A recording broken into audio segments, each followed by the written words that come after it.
Moi, ça me dérange absolument pas de critiquer X ou Y parti politique, de gauche ou de droite, sur ses défauts et de le faire avec la franchise la plus totale. Et ça vaut pour tous les camps politiques, de la gauche ou de la droite. Bien que je sois normalement situé à gauche, je n'hésite pas à tirer à boulet rouge sur des formations politiques de gauche si j'estime que leur ligne idéologique elle est problématique. Ce qui me distingue de pas mal de gens à gauche qui disent ouais mais faut négocier, faut être diplomate, faut avoir du tact. Quand il y a un problème, il faut le dire, il faut arrêter de faire la politique de l'autruche. Pour autant, lorsqu'on critique un parti politique, on ne critique pas des individus. Enfin, on ne critique pas tous les individus qui en font partie. Quand je critique le PCF, je ne critique évidemment pas tous les membres du PCF.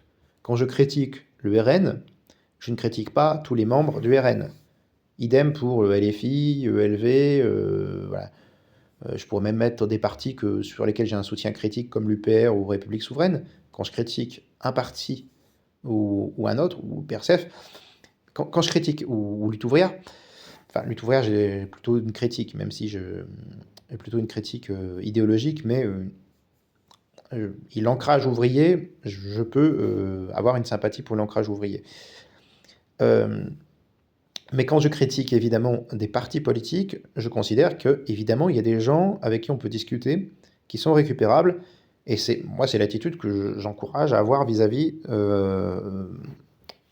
des partis qui sont des partis politiques ennemis. C'est-à-dire que quand on voit qu'une partie de la classe ouvrière est passée soit dans l'abstention, soit restée à gauche, soit passée au RN, eh bien évidemment il faut parler aux prolos. Et parler aux prolos, même si ça peut être pénible pour certains mecs à gauche de parler avec des mecs du RN, ben, il faudra bien dans le lot voir quels prolos quels ouvriers se sont égarés dans ce parti qui ne défend pas ses intérêts de classe. Et voir si on peut entre guillemets, les ramener à la maison. Par le dialogue, par la discussion, par le débat intelligent.